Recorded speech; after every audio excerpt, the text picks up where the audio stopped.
Polytheism was so common that there wasn't a single culture or group of people anywhere in the world that didn't ascribe to multiple gods. And truthfully, for hundreds, maybe thousands of years beyond that, every culture in the world had multiple gods. And so historically, this would have been unimaginable, it would have been unthinkable that a group of people, that a nation would have decided and subscribed to just one God, because they all wanted to hedge their bets.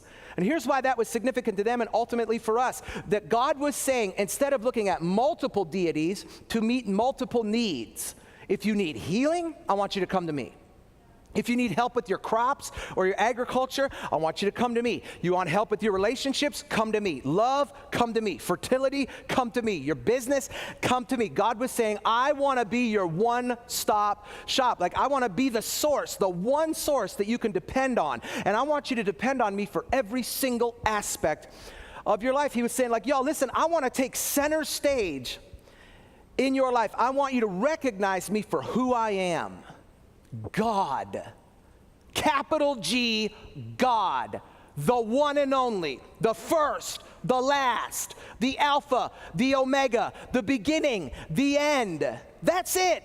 I don't want anything in between us. And if you'll recognize me for who I am, then the rest of all these commandments, they're just going to kind of take care of themselves.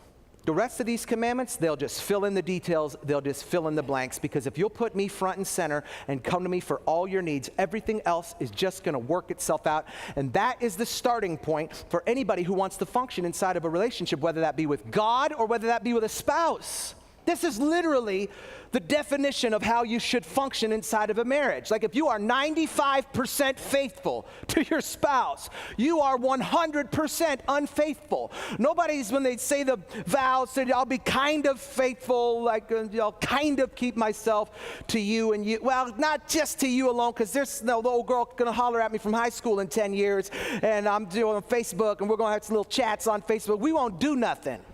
But we're going to talk about what if we would have, if we should have, and if it wasn't for old girl who I live with now, what could have been and what would have been. That's 100% unfaithful. And God's saying, hey, I don't want no other like nothing right next to me.